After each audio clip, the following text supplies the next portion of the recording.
कच्चे चावल से एक बार ये पीठा बनाकर देखिए, आपको बहुत पसंद आएगा। तो चलिए देखते हैं कैसे बनाना है। सबसे पहले चावल को बोल में डालकर अच्छे से 1 से 2 बार वॉश कर लेंगे ताकि इसकी डर्ट निकल जाए। यहाँ पर आप चावल कोई भी यूज़ कर सकते हैं, जो भी आपके पास है उसका यूज़ कर लीजिए और क्वांटिटी अपने अकॉर्डिंग कम ज़्यादा कर सकते हैं। मैंने यहाँ पर आधी कटोरी का यूज़ किया है क्योंकि मैं कम ही बना रही हूँ। अगर आप ज़्यादा बनाना चाहते हैं तो आप क्वांटिटी को बढ़ा दीजिएगा। तो बढ़िया से इस तरह से 1 से 2 बार वॉश कर लीजिए और उसको भिगो कर रख देंगे हम। तो यहाँ पर हमें उसको कम से कम 2 घंटे के लिए भिगो कर रखना है। मैंने यहाँ पर 2 घंटे उसको भिगो कर रख दिया था। अगर आपके पास ज़्यादा टाइम नहीं है तो आप गुनगुने पानी में उसको आधे घंटे के लिए भिगो कर रख दें। मैंने इनको 2 घंटे के लिए भिगो कर रखा, अच्छे से भीग चुके हैं। तो चलिए इसका हम एक्स्ट्रा पानी निकाल देते हैं क्योंकि हमें इसमें पानी नहीं चाहिए। इसका जो पानी है इसको निकाल कर हम इसको ट्रांसफर करेंगे या मिक्सिंग जार में। तो यहाँ पर हम ग्राइंडर जार में उसको बढ़िया से डाल देंगे और यहाँ पर आपको ग्राइंड करते टाइम एक बात का ध्यान रखना है कि इसमें हमें ज़्यादा पानी का यूज़ नहीं करना है। बस उतना ही पानी डालें जिससे ये अच्छे से ग्राइंड हो जाए। तो बस इस तरह का हमें एक पेस्ट बनाकर तैयार करना है। तो मैंने यहाँ पर ज़्यादा पानी नहीं डाला है, थोड़ा सा पानी ही डाला है। इतना पानी डालिए कि अच्छे से इस तरह से पेस्ट के फॉर्म में तैयार हो जाए। तो देखिए इस तरह से हमें एक स्मूथ सा पेस्ट बनाकर तैयार कर लेना है। अब इसको साइड में रखते हैं। तब तक हम लेंगे एक पैन जिसमें डालेंगे गुड़। तो यहाँ पर आप मीठे की क्वांटिटी अपने अकॉर्डिंग कम ज़्यादा कर सकते हैं। अगर आप ज़्यादा मीठा खाना पसंद करते हैं तो गुड़ की क्वांटिटी को आप बढ़ा सकते हैं। मैंने यहाँ पर आधी कटोरी चावल लिए थे तो उसके हिसाब से मैंने 1/4 कटोरी गुड़ लिया है और उसमें थोड़ा सा पानी डालेंगे। जितना गुड़ लेंगे उसका आधा ही हम इसमें पानी ऐड करेंगे और बढ़िया से हमें इसको चाशनी बनाकर तैयार नहीं करनी है। यहाँ पर हमें बस गुड़ को पिघलाना है। मैंने यहाँ पर फ्लेवर के लिए 2 इलायची को क्रश करके डाला है, आप पाउडर का भी यूज कर सकते हैं। और इस तरह से जैसे ही गुड़ पिघल जाए, गर्म होगा पानी तो गुड़ जल्दी से पिघल जाएगा, इसलिए मैंने बस उसको पिघलाया है। हमें यहाँ पर चाशनी बनाकर तैयार नहीं करनी है, इसलिए इसको ओवर कुक नहीं करेंगे। तो देखिए यहाँ पर बढ़िया से इस तरह से पिघल गया है। बारीक बारीक कट करिएगा तो जल्दी से पिघल जाएगा।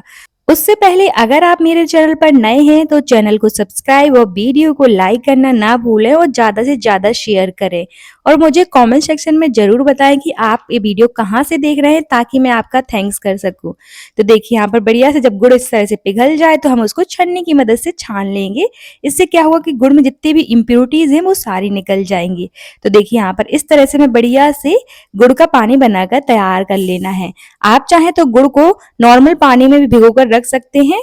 चलिए गुड़ के पानी को हम साइड में रखते हैं। अब मिक्सिंग बोल में हम ट्रांसफर करेंगे चावल वाले बैटर को। तो यहाँ पर आप देख सकते हैं कि इस तरह का हमें स्मूथ सा बैटर चाहिए और कंसिस्टेंसी भी आप चेक कर सकते हैं। इतनी ही कंसिस्टेंसी होनी चाहिए, पतला नहीं होना चाहिए। थिक होगा तो आप उसमें थोड़ा बहुत पानी डाल सकते हैं। अगर इन केस अगर आपका जो बैटर है वो पतला हो जाता है तो उसका भी हमारे पास उपाय है। मैं आपको वीडियो में आगे बताऊंगी कि आपको इसमें क्या ऐड करना है जिससे इसकी कंसिस्टेंसी जो है मेंटेन हो जाए। तो देखिए यहाँ पर कितना स्मूथ बैटर बनकर तैयार हुआ है। बिल्कुल इसी तरह से हमें एक स्मूथ सा बैटर बनाकर तैयार कर लेना है। इसको बनाना बहुत आसान है। आपके यहाँ इसको क्या बोलते हैं ये कमेंट सेक्शन में जरूर बताएं। मेरे यहाँ इसको पुआ बोलते हैं, कहीं कहीं इसको पीठा भी बोलते हैं। तो कमेंट सेक्शन में जरूर बताइएगा कि आपके स्टेट में इसको क्या बोलते हैं। तो देखिए बस इस तरह से जो हमने गुड़ वाला पानी बनाकर तैयार किया था उसको हम थोड़ा थोड़ा करके डालेंगे। तो सबसे पहले इस तरह से हमें गुड़ वाले पानी को डाल देना है और अच्छे से इस तरह से मिक्स कर लेना है। अब इसमें एक और चीज डालेंगे हम जिससे इसमें बाइंडिंग भी आ जाएगी। बस एक बात का ध्यान रखना है आपको कि हर स्टेप को आपको फॉलो करना है। अगर आप हर स्टेप को फॉलो कर रहे हैं तो आपका जो पीठा है या फिर पुआ बोल सकते हैं बिल्कुल परफेक्ट बनकर तैयार होगा, बिल्कुल नहीं बिगड़ेगा और फूला फूला बनकर तैयार होगा। तो देखिए इस तरह से हम बढ़िया से मिक्स कर लेंगे। अब एक इसमें हम डालेंगे मैदा। तो यहाँ पर मैंने मैदा का यूज किया है, आप चाहें तो यहाँ पर आटे का भी यूज कर सकते हैं, लेकिन कोशिश करिए कि मैदे का ही यूज करें क्योंकि उससे टेस्ट बढ़िया आता है। अगर आप हेल्दी वर्जन खाना चाहते हैं तो आप गेहूं के आटे का यूज कर सकते हैं। बस जितना चावल ले रहे हैं आप उसका आधा ही यूज करिएगा। तो मैंने यहाँ पर बढ़िया से मैदा को डाल दिया है। अब थोड़ा थोड़ा करके जो हमने गुड़ वाला पानी बचा कर रखा है उसको ऐड करते जाएंगे और मिक्स करते जाएंगे। और इसकी कंसिस्टेंसी जो है हमें पतली ही रखनी है। तो इस तरह से बढ़िया से थोड़ा थोड़ा करके डालते जाइएगा। और इसको फूला फूला बनाने के लिए आपको ना ही यहाँ पर इनो सोडा की जरूरत पड़ेगी। बिना बेकिंग सोडा डाले ही आप इसको फूला फूला बनाकर तैयार कर सकते हैं। तो वीडियो को एंड तक देखिएगा, तभी जाके आपको ये वीडियो समझ में आएगी। तो देखिए इस तरह से हमें थोड़ा-थोड़ा गुड़ वाला पानी डालते जाना है और अच्छे से मिक्स करते जाना है। और इसमें बिल्कुल भी लम्स नहीं बनेंगे, आपको लगेगा कि लम्स बन जाएँगे, बिल्कुल नहीं बनेंगे। तो इस तरह से बढ़िया से अच्छे से मिक्स करते रहिए। और अगर इन केस आपका जो बैटर है वो पतला हो जाता है तो उसमें आप थोड़ा-सा चावल ऐड कर सकते हैं। इससे क्या होगा कि इसकी कंसिस्टेंसी मेंटेन हो जाएगी। तो हर चीज़ को आप स्टेप बाय स्टेप फॉलो कर रहे हैं तो ये ना ही पतला होगा और ना ही थिक होगा। अगर थिक हो रहा है तो थोड़ा बहुत आप पानी यूज़ कर सकते हैं। वैसे अगर आप हर चीज़ को फॉलो कर रहे हैं तो आपको पानी डालने की बिल्कुल ज़रूरत नहीं पड़ेगी। तो देखिए मैंने इस तरह से थोड़ा-थोड़ा करके ही वो जो है गुड़ वाला पानी डाला और अच्छे से इस तरह से मिक्स कर लिया और इस तरह का एक बिल्कुल बैटर बनकर तैयार हो जाएगा स्मूथ सा। अब इसमें हम एक और चीज़ डालेंगे जिससे हमारा पुआ जो और भी ज़्यादा टेस्टी लगेगा। तो ये बिल्कुल ऑप्शनल है, अगर आप नहीं डालना चाहते हैं ये तो बिल्कुल स्किप कर सकते हैं। तो मैंने यहाँ पर इसमें ऐड किया है नारियल का बुरादा। तो यहाँ पर इसमें आप क्वांटिटी कम ज़्यादा कर सकते हैं नारियल के बुरादा। मैंने 2 से 3 चम्मच ही डाला है। अगर आपके पास ये वाला नहीं है तो जो फ्रेश वाला नारियल आता है उसको भी कद्दूकस करके ले सकते हैं या फिर सूखे वाले नारियल को भी कद्दूकस करके ले सकते हैं।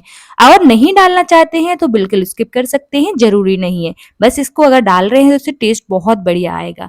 बस इस तरह से हमें सारी चीज़ों को डाल देना है और अच्छे से इस तरह से फेंट लेना है। एक बात का ध्यान रखना है कि अगर आप अपने पोहा को फूला-फूला बनाना चाहते हैं और इसमें बेकिंग सोडा वगैरह बिल्कुल यूज़ नहीं करना चाहते हैं, तो इसको अच्छे से कम 3 से 4 मिनट के लिए फेंट लीजिए इस तरह से कंटिन्यूअसली, ताकि इसमें ईयरी टेक्सचर आ जाए। अगर जितना आप फेंटोगे ना उतना ही इसमें ईयरी टेक्सचर आएगा और ईयरी टेक्सचर आएगा हमारे बैटर में तो जो हमारा पुआ है वो फूला-फूला बनकर तैयार होगा और आपको बेकिंग सोडा डालने की ज़रूरत नहीं पड़ेगी। तो मैंने इसको कम से कम 3 से 4 मिनट के लिए अच्छे से फेंट लिया है ताकि इसमें ईयरी टेक्सचर आ जाए। तो देखिए इस तरह का हमें एक बैटर बनाकर तैयार कर लेना है और इसको हम चेक करेंगे कि हमारा बैटर परफेक्ट है कि नहीं। तो इस तरह से अगर आप स्पून में उल्टा करके देखेंगे और इस तरह से आप लाइन बनाकर देखेंगे, अगर ये फैल रहा है तो समझ जाइए कि हमारा परफेक्ट नहीं है, पतला है, और नहीं इस तरह से फैल रहा है तो समझ जाइए कि बिल्कुल परफेक्ट है। तो चलिए हमारा जो बैटर है बिल्कुल परफेक्ट है। अब ऑयल जो है अच्छा गरम कर लेंगे, हम हॉट ऑयल में इस तरह से डाल देंगे। यहाँ पर आप साइज अपने अकॉर्डिंग छोटा बड़ा कर सकते हैं। अगर इसको आप थोड़ा और बड़ा बनाना चाहते हैं तो आप बड़ी वाली चम्मच की मदद से डालिएगा बैटर को। बस ध्यान रहे कि जिस तरह से मैंने बैटर को डाला है एक साथ इसी तरह से हम डालेंगे और अच्छे से इस तरह से ऊपर से थोड़ा सा ऑयल डाल देंगे ताकि इस तरह से ये फूल जाए। तो देखिए यहाँ पर बिना सोडा डाले ये कितने अच्छे से फूल गया है। जब एक साइड से अच्छे से ये फ्राई हो जाए तो हम दूसरी साइड से भी इसको पलट देंगे। तो इस तरह से बढ़िया से हम उसको पलट देंगे। तो यहाँ पर आप देख सकते हैं कि कितना बढ़िया कलर आया है और इसी तरह का कलर आएगा और इसी तरह के कलर आने तक हमें इसको फ्राई करना है। तो एक-एक करके हम इसी तरह से अपने सारे पुआ बनाकर तैयार कर लेंगे। एक बार में ही आपके इस तरह से बिल्कुल परफेक्ट पुआ बनकर तैयार होंगे और वो भी फूले-फूले और बहुत टेस्टी लगते हैं। तो एक बार ज़रूर ट्राई करिएगा, आपको बहुत पसंद आएँगे और मुझे कमेंट सेक्शन में ज़रूर बताइएगा कि आपको ये पुआ की रेसिपी कैसी लगी। यहाँ पर आप देख सकते हैं कि कितने टेस्टी लग रहे हैं हमारे पुआ, बहुत टेस्टी बने थे और बिल्कुल फूले-फूले बनेंगे। तो इस तरह से ज़रूर बनाइएगा।